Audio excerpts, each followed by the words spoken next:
Terima kasih sudah klik video ini. Pastikan sahabat sudah subscribe agar mendapatkan notifikasi video terbaru dari Dr. Yan Daily. Assalamualaikum warahmatullahi wabarakatuh. Sahabat sekalian, bertemu kembali dengan saya, Dr. Yan. Hari ini kita membahas lagi pertanyaan dari viewer kita. Ibu RR menanyakan, dokter, apakah IVA positif masih berguna vaksin HPV? Kondisi saya lesi mulut rahim positif IVA. Mari kita bahas satu persatu. Pertama, saya akan jelaskan apa itu IVA. IVA adalah pemeriksaan mulut rahim, singkatan dari inspeksi visual dengan asam asetat. Kalau bahasa Inggrisnya VIA, Visual with Acetic Acid. Nah, pemeriksaan ini adalah pemeriksaan yang sederhana, dapat dilakukan di ruang periksa, di puskesmas, di praktek dokter umum, dokter SPOG dan sebagainya. Tapi hasilnya itu akurasinya cukup baik bila dilakukan oleh provider yang kompeten. Prosesnya sederhana, nanti saya tunjukkan gambarnya. Maaf, seorang wanita, pasien diposisikan pada posisi litotomi, kemudian mulut rahim ditampilkan dan memang harus ada lampu yang memadai terangnya. Kemudian mulut rahim tersebut dioles dengan asam asetat. Nah, asam asetat ini setelah diaplikasikan akan membuat perubahan pada epitel mulut rahim. Nanti saya tampilkan epitel mulut rahim. Dan apabila misalnya ada lesi prakanker, maka akan timbul namanya aceto white lesion. Jadi suatu gambaran yang warnanya putih yang berbeda dengan sekitarnya. Nah, apabila ada gambaran aceto white lesion ini, maka disebut IVA positif. Nah, IVA positif artinya ada lesi prakanker, bukan kanker. Dan lesi prakanker ini dibagi menjadi 3 kelompok. Lesi prakanker yang ringan, sedang, dan berat. Disebut juga SIN 1, SIN 2, SIN 3. SIN adalah singkatan dari cervical intraepithelial neoplasia. Namun mungkin yang khusus, sahabat sekalian, bahwa pada pemeriksaan IVA tidak bisa membedakan dia SIN 1, SIN 2, atau SIN 3. Tapi yang bisa disimpulkan adalah apakah IVA negatif, yang artinya mulut rahim tersebut tidak ada lesi prakanker, atau IVA positif, yang artinya ada lesi prakanker. Sehingga IVA positif itu disebut lesi prakanker, tapi tidak mendeskripsikan dia kelompok yang mana. Jadi bisa saja adalah lesi prakanker yang ringan, sedang, atau berat. Tapi memang bukan kanker. Nah, kemudian kita kembali ke pertanyaan. Apakah vaksin HPV itu masih berguna apabila IVA positif?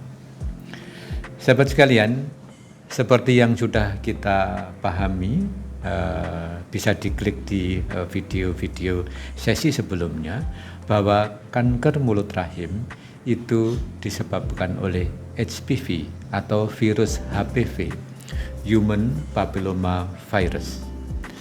HPV ini terbagi menjadi 2, yang low risk hanya menyebabkan kutil kelamin dan yang high risk menyebabkan kanker serviks. Dan dari serviks yang masih normal untuk menjadi kanker memerlukan waktu yang lama. Artinya diperlukan waktu antara 3 sampai 17 tahun dari serviks normal berubah menjadi prakanker, kemudian menjadi kanker. Nanti saya tampilkan gambar progresinya atau riwayat alamiah dari kanker serviks. Nah, tadi ditanyakan apabila sudah SIN 1, apabila sudah ada lesi prakanker IVA positif, apakah masih berguna vaksin HPV? Nah, sahabat sekalian, hal ini penting, artinya pertanyaan ini penting karena sebenarnya vaksin HPV atau vaksin yang mengandung HPV itu hanya berguna untuk membunuh atau menghentikan kehidupan atau perkembangan dari virus yang sedang menginfeksi atau akan menginfeksi. Artinya ketika seseorang wanita sudah disuntik dengan vaksin HPV akan timbul antibodi atau sistem pertahanan tubuh kita diaktifkan, sehingga ketika ada virus yang masuk atau virus yang sudah ada di dalam situ akan dimatikan. Tapi pelan-pelan kita pahami vaksin ini tidak bisa merubah suatu sel atau sel di mulut rahim yang sudah terlanjur diinfeksi virus di masa lalu dan sudah berubah dari sel normal menjadi sel prakanker. Jadi saya ulangi bahwa vaksin HPV efektif untuk membunuh atau mencegah infeksi virus yang baru. Tapi vaksin ini tidak bisa merubah sel-sel yang sudah terlanjur terinfeksi HPV di masa lalu, yang sudah disisipkan gennya sehingga sel tersebut berubah menjadi prakanker. Dalam hal ini adalah HIV positif, artinya ada prakanker. Kemudian apa gunanya dilakukan vaksin HPV kalau memang sudah ada prakanker? Hal ini harus bisa dipahami bahwa bila memang sudah ada prakanker, sebelum vaksin diberikan, maka prakanker tersebut harus diobati dulu. Nah, ini yang penting. Jadi tetap aja berguna dan penting dan bermanfaat vaksin HPV, tapi harus melalui pengobatan dulu. Jadi tidak bisa atau tidak disarankan ketika misalnya ada HIV positif dan sudah misalnya diperiksa lebih jauh, misalnya ada HPV-nya, dilakukan pap smear dan sebagainya atau kolposkopi, dan kemudian tanpa dilakukan treatment untuk lesi prakankernya langsung dilakukan vaksin. Kemudian sahabat, saya tambahkan pengobatan apa sih yang bisa dilakukan untuk HIV positif sebelum vaksin. Pengobatan yang bisa dilakukan adalah ada berbagai pilihan. Misalnya adalah apabila HIV positif, kemudian diperiksa lebih jauh misalnya dengan kolposkopi atau dengan pap smear, hasilnya adalah SIN1. SIN1 itu lesi prakanker yang paling ringan. Nah, pada posisi ini masih bisa hanya diobservasi. Karena harapannya virus tersebut bisa dieradikasi dan sel-sel yang berubah tersebut bisa berubah menjadi normal lagi.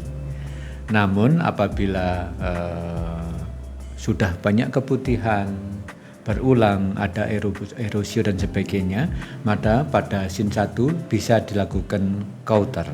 Nanti saya tunjukkan atau mungkin nanti kita bahas pada sesi selanjutnya apa itu counter.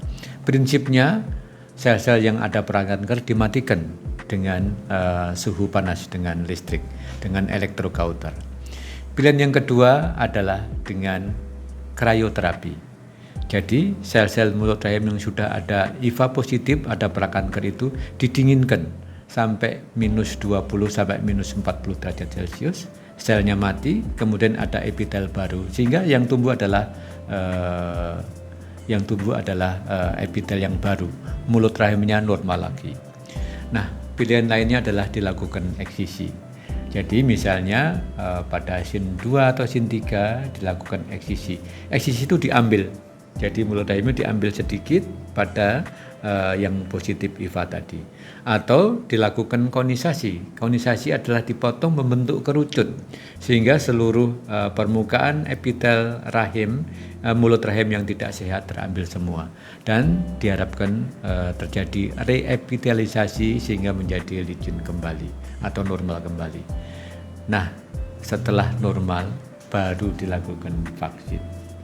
Jadi vaksin boleh dilakukan pertama apabila sudah dilakukan screening, kemudian screeningnya normal, langsung vaksin. Yang kedua, sudah dilakukan screening, didapatkan lesi prakanker atau misalnya HIV positif, dilakukan manajemen dulu, baru dilakukan vaksin. Sehingga terjawab sudah sekarang bahwa pada pasien yang dengan HIV positif, maka harus dilakukan pemeriksaan dan manajemen mengenai lesi prakankernya. Setelah sembuh, baru dilakukan vaksin HPV. Terakhir sahabat sekalian, saya akan menerangkan sedikit mengenai tahapan pemeriksaan deteksi dini. IVA test adalah pemeriksaan yang baik, artinya akurasinya baik. Dia apabila dilakukan maksudnya dia itu IVA test tadi, apabila dilakukan oleh seorang provider yang kompeten, akurasinya sama dengan pap smear.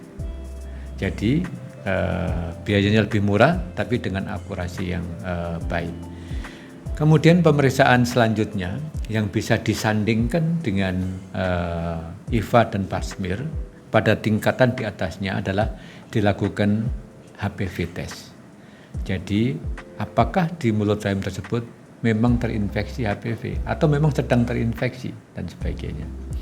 Nah, yang terakhir, apabila ada keraguan atau memerlukan konfirmasi, dilakukan kolposkopi.